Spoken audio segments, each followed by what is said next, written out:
Good morning. This is Bill from Curious Cars and Auto House of Naples on what is... Look, man, I'm not going to keep going on about it. I know that I rail on about the weather all the time, and it's too much, and I shouldn't do it, but I can't help it. But the truth of the matter is that this is it. This is the peak. This is peak shit hot right now. Miserable weather. I mean, 190% humidity. Air is completely still.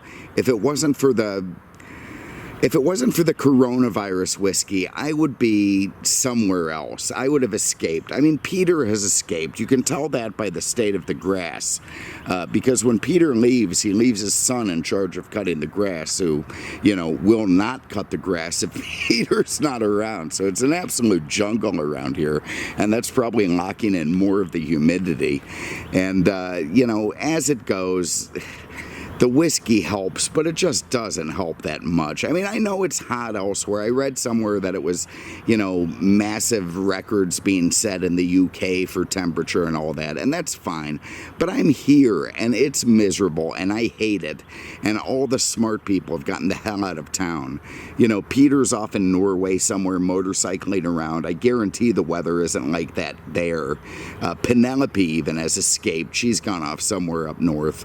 And here I am in Peter's driveway, dripping, fogged up glasses, can't see anything, and ready to review this car. So the hell with it. We're just going to jump right into it.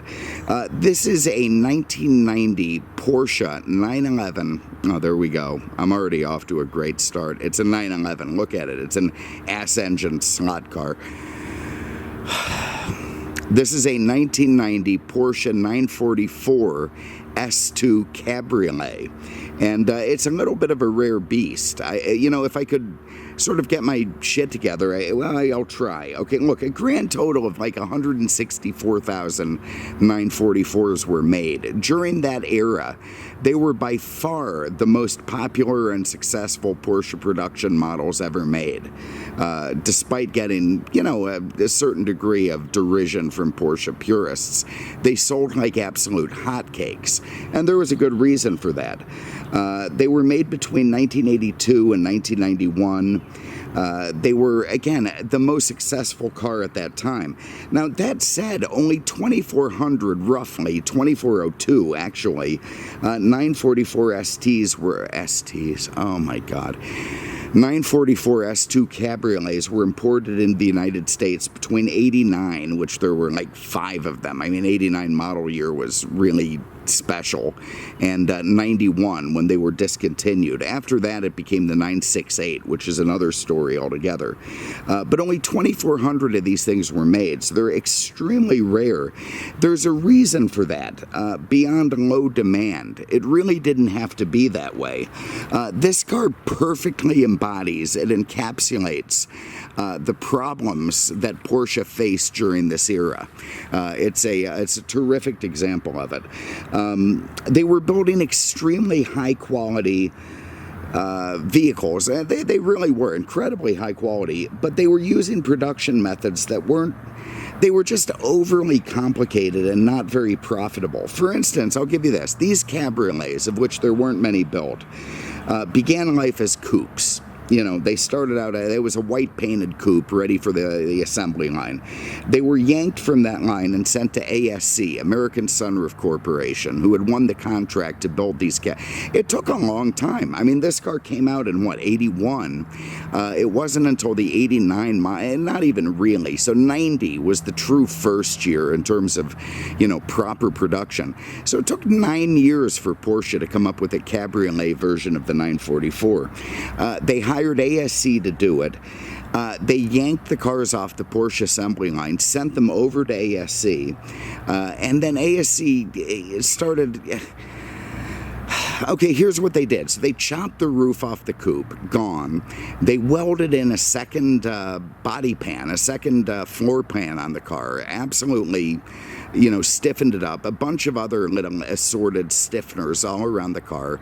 Got that done, welded on a bespoke trunk panel in the back, and then sent it back to Porsche where it was finished. They painted it, they put the trim in it, the running gear, the interior.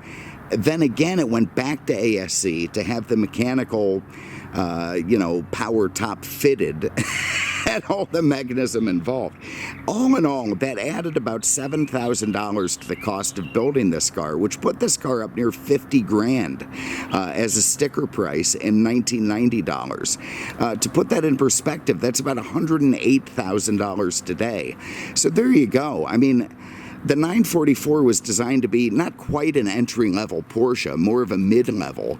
But when you're talking about spending the equivalent of 108 grand, it starts to be in pretty rarefied company and becomes very, very expensive and not very competitive. And that was Porsche's giant problem. Look, so basically the complexity of this process, which would have made any Cadillac Alante engineer proud, added a ton of money to the sticker price, made the cars very expensive. That's above and beyond all the other stuff that made the cars very expensive, and put Porsche in a very strange little place in the car world. They were essentially a niche manufacturer selling very high quality, very expensive cars to a bunch of yuppie douchebags, with persnickety attitudes and leather driving gloves. And it just, it was great and it was fun and it was a neat era and I love it.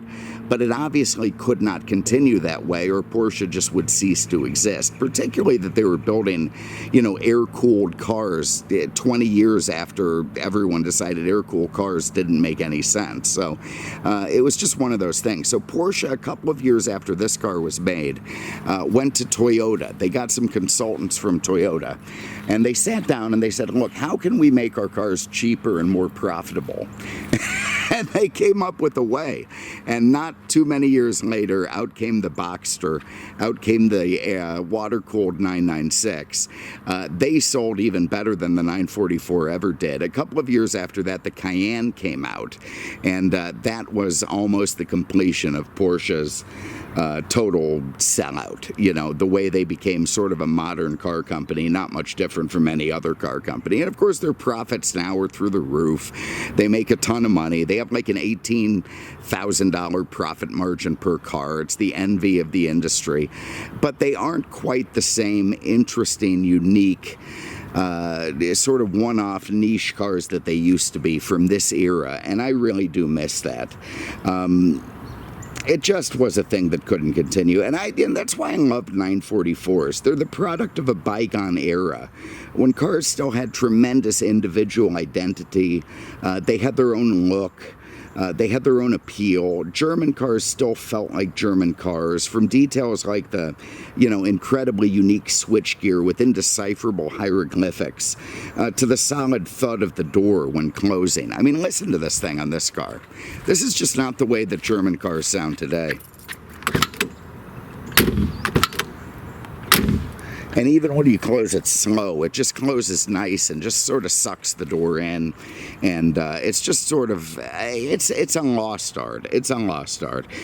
So those days are absolutely gone forever. So look, let's have a quick look at the events of 1990. When this car was out roaming the earth, when it was brand new, what was going on. And, I looked through my past notes. I haven't done 1990 before, so it's nice to have a fresh year. Saddam Hussein was in the news. He invaded Kuwait. He had Iraq invade Kuwait, which led to the first, it was Operation Desert Shield. Then that became Operation Desert Storm. And, the U.S. and a conglomeration of countries went in and kicked Iraq out of there. But they left Saddam around. And, of course, he ended up doing later malfeasance. A guy named Tim Berners-Lee, he publishes a formal proposal for the World Wide Web, ushering in what was obviously one of the horsemen of the apocalypse. I mean, I have a feeling that if, you went back in time and you showed this guy what would become of his invention, he might have just canned it. He might have just stuck it underground when every lunatic freak in the country had access to a phone that would put stuff on the internet. And we are where we are today. NASA deployed the Hubble Space Telescope, which, if I remember right, it had some kind of spooge on the lens or something. I mean, it was a big deal when they launched it. There were a bunch of astronauts with IMAX cameras, and then all of a sudden the thing couldn't see anything, and everyone was freaked out. So they had to send another shuttle up there to clean the spooge off the lens, and I think after that it was fine. Nelson Mandela, he was released from prison after like 27 years. He went on to head up the ANC, ushering in an incredible era of peace and prosperity in South Africa. Saturn cars were released by General Motors. I remember back then they were a different kind of car for a different kind of people, and that is true. That is still held true today, and there it is. East and West Germany united. They started officially tearing down the Berlin Wall. The Simpsons debuted on Fox, that one of the few great things that happened that year, probably. Workers from France and from England digging the Channel Tunnel, they met in the middle somewhere through some kind of miracle. They met in the same spot, and that, of course, was a very big deal at the time. Music-wise, you had Janet Jackson, which was... she was a phenomenon at the time, but it was a little bit iffy in my mind. You had Depeche Mode, which, what a Ponzi name, but still pretty good music. Garth Brooks was doing his thing with the hat, and, it became an international thing with all of that. You had the Red Hot Chili Peppers, and, of course, above it all, on top of everything, was Vanilla Ice doing Ice Ice Baby, probably the greatest song of 1990. Movie-wise, you had Dances with Wolves. It's just one of those things. You had Edward Scissorhands. That was in the Johnny Depp days, pre-Amber Heard. You had Home Alone, which of course was a terrific movie in its own way. Ghost, which was incredibly irritating. The Hunt for Red October, which I still find to be a fantastic movie and probably the only movie that I can stand Alec Baldwin in. Pretty Woman, which was honestly and quite seriously a movie about a prostitute. Maybe that was part of ushering in the modern era. And then, of course, Total Recall with Arnold Schwarzenegger, which was great. I don't remember many 940... of course, look, 944s were in a ton of movies, TV, that sort of thing. But the only ones that come to mind that I can recollect are that guy Jake, the stud from 16 Candles, drove one. And, of course, in music, you had David and David, Welcome to the Boomtown, talking about Miss Christina driving her 944 with, Porsche, with cocaine on the mirrors. And a friend of mine, Robert the Polak, who's he is a total douchebag, but I love him like a brother. But he ended up with a red 944 that he called Miss Christina. So anyway, look, there it is. I'm going to pause for a minute there. I'm going to wipe myself off because I can't see anything. I'm fogged up, I'm miserable, I'm humid and sweating, and I'm going to dry myself off, and then we're going to leap right back into this car. So bear with me one moment. Alright, so look, let's just dive right into this car. The 944 is a fascinating thing to me. It absolutely is. I mean, it was originally supposed to be an Audi or a Volkswagen project. The VW was developing it. Then the guy who really loved the 944, who was running Volkswagen, his name eludes me, but he was the head of Volkswagen. But anyway, he retired, and he was the guy pushing that design for a Volkswagen product. When he went away, they decided not to do it. At that stage, it became an Audi project. It was still the 924 at that point, although not called that. And Audi started developing it, but then it didn't work out for them. So then Porsche bought it all from their compatriots there at VW Audi, and they started developing it as a replacement for the 914, which was an entry-level Porsche of mixed popularity. I mean, the true Porsche geeks weren't in love with the 914, but they didn't hate it either. I mean, it was an interesting car, but Porsche was changing. They were trying to modernize even back then. They were coming out with the 928, which was going to be a front-engine V8 successor to the 911. It didn't work out that way, but that was the plan. And the 924 was going to be its entry-level stablemate, and it was. And they brought it out in in the mid 70s. It was fairly successful. It was an interesting car. It was very egg-shaped, but absolutely not beloved by Porsche enthusiasts.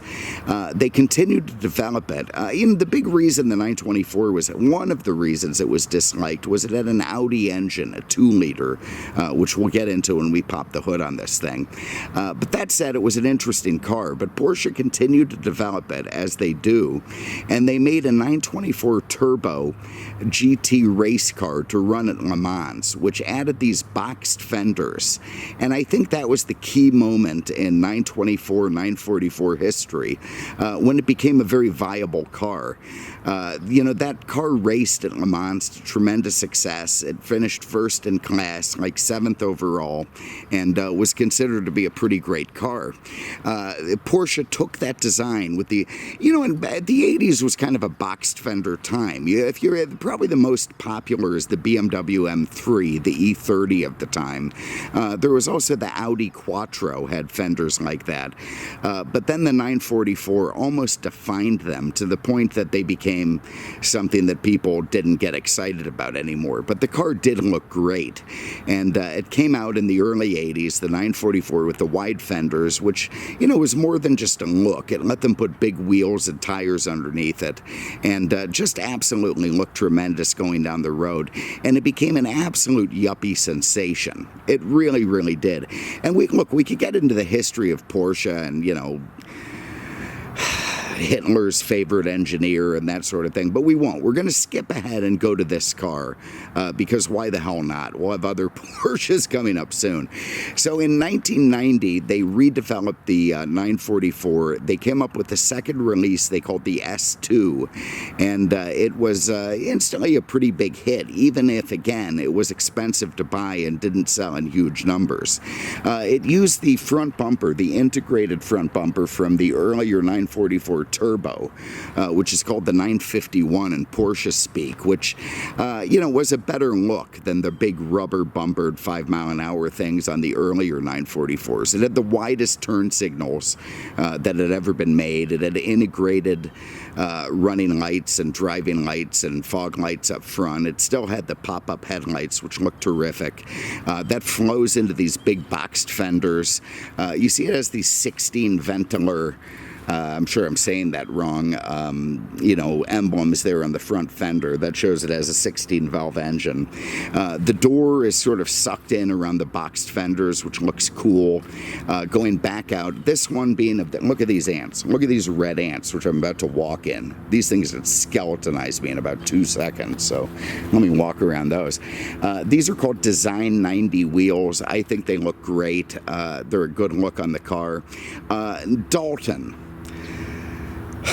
My favorite guy, Dalton, he forgot to put the top cover back in this car when he detailed it yesterday, so I don't have it up there now. But, bulky bustles are kind of a thing in German convertibles, from the VW Cabriolet to the earlier, even Messerschmitts, all of these things had sort of bulky tops, and the 944 was no exception when they made it in Cabriolet form, but it does look a bit better when it has the top cover on it. But anyway, you flow around in the back. You've got these boxed flush taillights, which look great. You got a bigger single pipe at the back, which rides on a diffuser there, which I think looks really nice. That's an S2 thing. You got the Porsche logo running under the tail lamps. All in all, I just think it's a great looking car. I even like the cabriolets. You don't see them very often. I mean, I think the coupes are definitely more popular, but the cabriolets have their own thing going. Number one, they're extremely rare. You just don't see them very often. And number two, I really do actually like the deck lid that this car has. But anyway, look, let's just get into the thing. So we're going to have a look under the hood. Do that. We get under here. Pop that guy. And let's see what we got. Okay, so Porsche 944 engines have been the key to the whole car since the beginning. When they came out in the 924, it had a 2-liter Audi-derived engine, which just wasn't that potent and wasn't that popular. You know, the Porsche guys thought, well, why would I want a Porsche with an Audi in it? And Porsche listened to that, so they came out with their own engine. And initially, it was a 2.5 inline-4. They flirted with the idea of a V6, but it just didn't make sense to them, considering, you know, what they could do with the 4. They ended up putting balance shafts on it. They tried to come up with their own system and then ended up licensing one from Mitsubishi because they just couldn't improve on it, and it was cheaper to just rent the Mitsubishi system. And what that did would put these counter-rotating shafts in the 4-cylinder, which balanced the motor in a way that made it feel as smooth and nice as a V6, at least in theory. And that continued on through the Porsche range. It started as a 2.5. In the mid to late 80s, it became a 2.7, a little bit more peppy. They came out with a turbo model that was, you know, again, the 951, which was absolutely beloved at the time by car magazines. The handling, the suspension, the peppy power, it was just a beloved car. And then finally, in 1990, they came out with this incarnation, the S2. They bumped it up to 3 liters, which is an enormous 4-cylinder. They kept the same Mitsubishi system of the counter-rotating balance shafts, and they bumped it up to 208 horsepower, which this car has, which is about maybe 10 or 12 off what the original 944 Turbo had. So, you know, it was a very exceptional engine at the time. Of all of the 44 engines, it was probably the most beloved in the United States, and was considered to be absolutely terrific. That ran through a transaxle, a very beefed up 5-speed transaxle in the back, which gave it near perfect 50-50 weight distribution, which, again, most car magazines said it was the best handling car offered in North America at the time. And that, you know, there's some pretty stiff competition then. The Corvette and the 928 and some other cars. But they said the 944 had it. It used trailing arms in the back. It used wishbones up front. It had struts all the way around with coil springs, and was set up to be a terrific handling car. And so it was. This one, the S2, it kept the Brembo brakes from the earlier Turbo, which had been sourced from the 911, and was a very, very well-handling, well-solid, there it is, you know, proper car to drive around, and an absolute ton of fun. So anyway, there it is. This is probably the best incarnation of a 944 motor, the 3-liter, which is enormous for a 4, counterbalance, 16 valves, twin overhead cam, just a terrific engine in this car, and thank God it's going through the 5-speed manual transaxle. A lot of these things were automatic, so, you know, they were fine in their own right, but the 5 speeds where it's at. So I tell you what, let's take a break right there. Take 2 minutes. I'm going to again dry myself off, and then we're going to, I tell you what, let me do the trunk real quick before I get into the rest of it. Then we can just hop in and go. And again, you'll have to forgive me. I've been doing the coronavirus whiskey this morning. I moved on to a different brand, some kind of Woodside or something like that, which I think has a higher rating, more octane, which is probably screwing me up. Oh, God. Anyway, there it is. It has a nice big trunk, this car, although it's very shallow. Any infants or toddlers you put in there, they're going to be pretty close to this padding. But, you know, that said, it's going to keep them pretty secure as well. So even with the good handling of this car, they're probably not going to bounce around too much. Underneath here, if we start unsnapping these things, I probably shouldn't be doing that, but the hell with it. We get under here, we're going to get into the spare tire. You've got your air inflator kit, you know, all the shit that came with the earlier 944s, and looks nice. And this is a pretty special car, I have to say.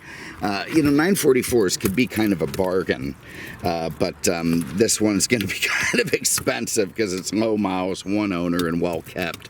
This is more of a speculation car in terms of collectability. So, yeah, we'll see how that goes. And get, oh God, everything is, do that later. If you pop these little guys right here, it's going to bend down the rear jump seats, which are really only good for kids anyway. And they're locked in place with the top down. But anyway, you can have some more cargo room that way, and it all works out really well. So anyway, that's the trunk of the car. Looks terrific. What you'd expect from a 40,000 mile one owner car, and ready to go for whatever way you want to use it. So let's pause it there for a minute. I'm going to put my shit in the trunk, and then we're going to hop in and go for a spin. Alright, so let's have a look inside. So, look, as I said before, the build quality of these cars is tremendous. I want to say in 1985 they changed the original sort of cheesy 924 interior to be more in line with the 911s and the 928s of the time, and they did a great job of it. But of course it was tremendously expensive. You get into the way that doors close, the sound they make, you know, you can just feel the incredible build quality in this car, you know, in a German way that you just don't feel anymore. It just doesn't happen. I mean, the newest German cars are great, they're terrific, but they really don't feel that much different from Hyundais or Cadillacs or Fords or anything else. You know, all cars today sort of look and feel the same, you know, in terms of the equipment that they've got, the instruments, the touch, the whatnot. I mean, these things of this era, the Porsches were so unique, and the switch gear, the seats, the materials, the door panels, they were all extremely individual to Porsche, and I think that's part of this car's charm.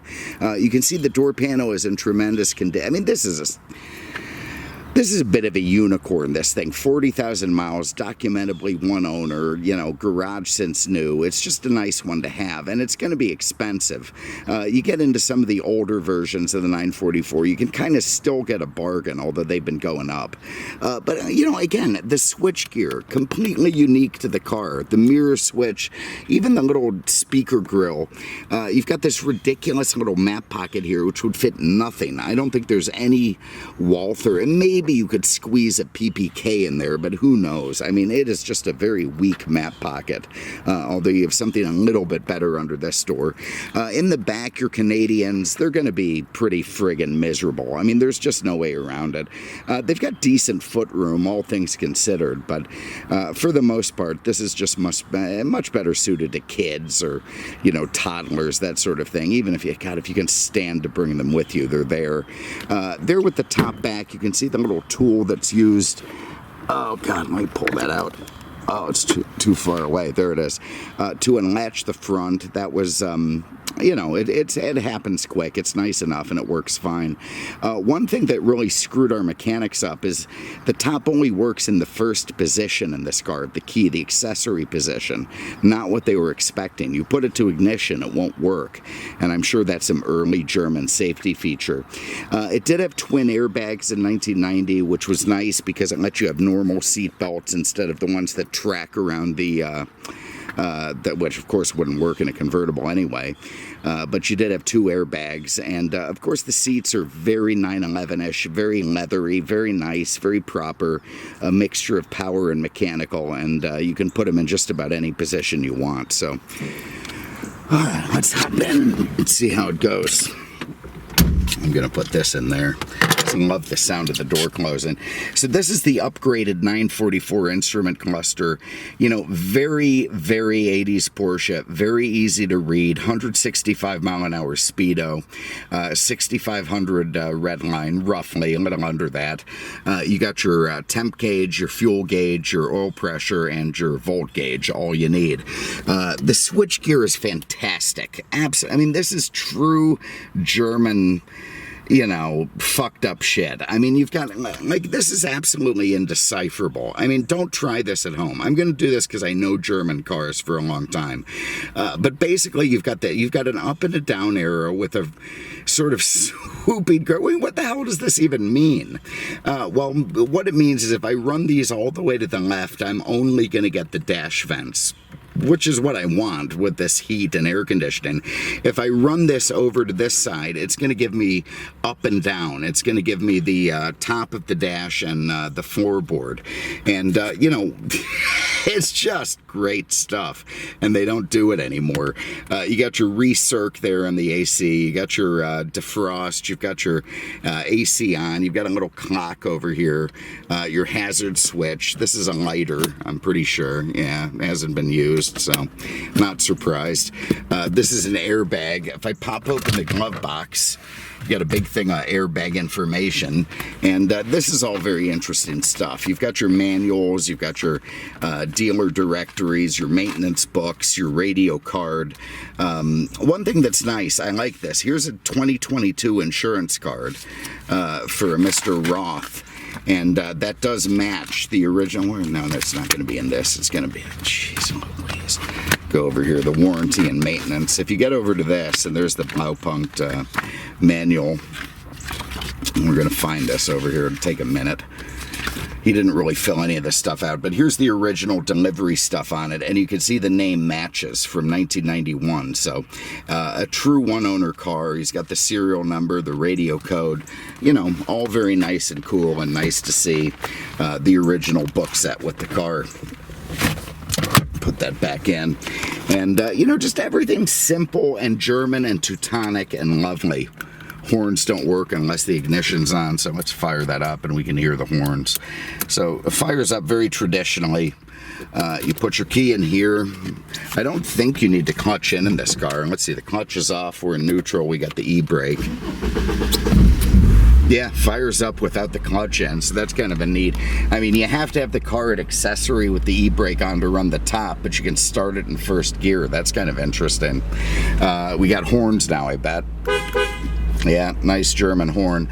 You can see the big exclamation point. That's saying that we're in. We've got a parking brake going on, and I wonder what kind of fuel we have to run in this car. Down here you have a Blaupunkt Reno. This was a factory car. They put Blaupunkts in these cars at the time instead of Porsche badged radios, and I think that looks cool.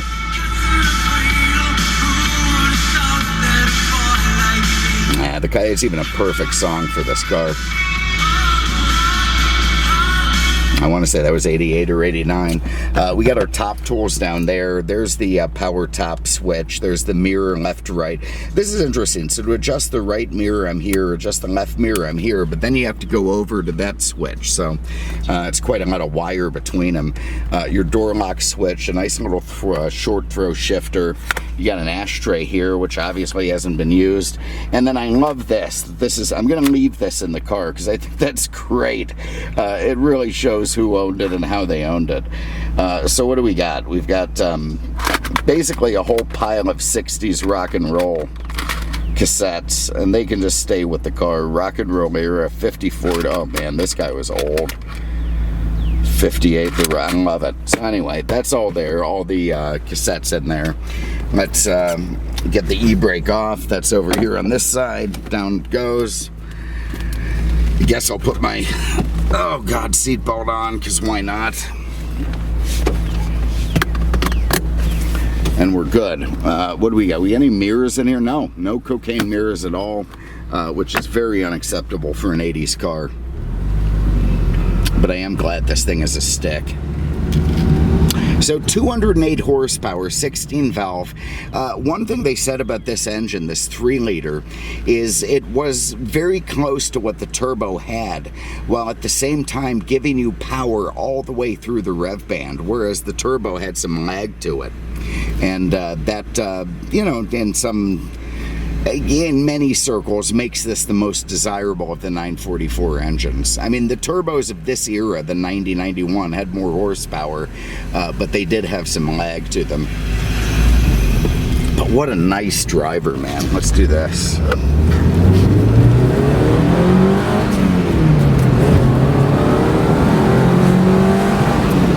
Yeah, you know, I mean, it was 0 to 60 in right around 6 seconds.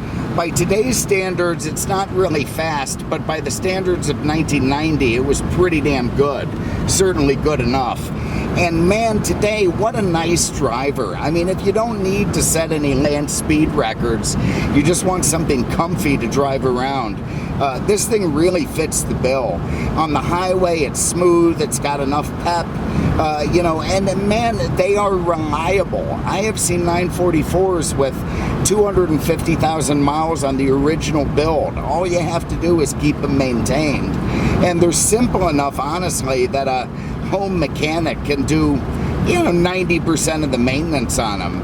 And, you know, that makes them a very, very interesting collectible. And I think that's, you know, now look, the 911s have become stratospheric. And, of course, they're going to drag these cars up with them. That's why these have gotten more expensive lately. But the truth is, for the money, these are really tremendous bargains because they are a true 80s Porsche. You know, they are a true build from the time when Porsche was this niche, high-quality manufacturer that was fun to drive and still is today.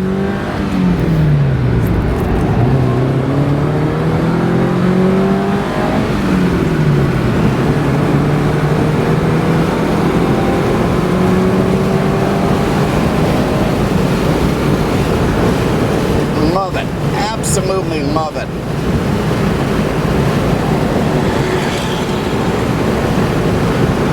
Yeah, I mean, what a neat car to drive. And, you know, the drop top adds a certain amount of something to it. You know, a lot of people prefer the coupes. It's more rigid, it's more racy. But, you know, I think the Cabriolet, first off, by its rarity, I mean, you just don't see them. They're a bit of a unicorn. And also by the, you know, the wind and that. I mean, it is a true Porsche drop top. And there's something fun to that. So look, let me pause for a minute. I'm going to make you wait through this light, and then I'll give you a little bit more driving.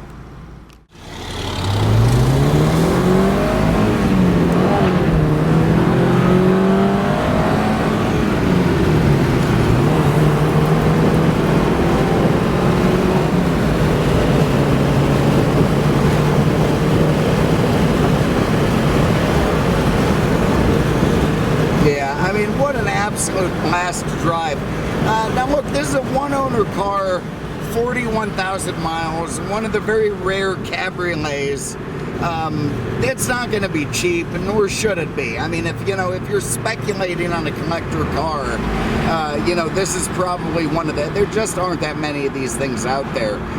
You know, but if you want a cheaper 944, they're out there. They're cheap. They're fun. They're great cars, and they're still a little bit overlooked, which, you know, makes them, you know, bargains in the car world.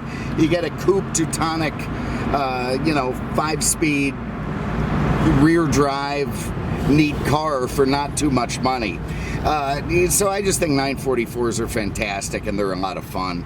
I won't go on and on about this one, but what a great machine, man. And really, what an enjoyable thing to drive. If you have an interest in this one, it's available at Auto House of Naples, on the web at autohousenaples.com, or by phone at 239-263-8500. Good sales guys there. They'll take care of you. They're nice guys. Thank you very much for having a look. Really appreciate it. Got a lot of fun stuff coming up. Instead of, you know, some old American cars, I got a 88 Continental, a 90 Cadillac Seville. I have another old Mercedes 300 SE. Just a lot of fun stuff. So we'll get that going. And of course, the motorhome project is in full gear, and hopefully we'll be taking a drive in that thing before too long. So thank you very much for having a look. Can't tell you how much I appreciate everything, and we will see you with the next one. Take care.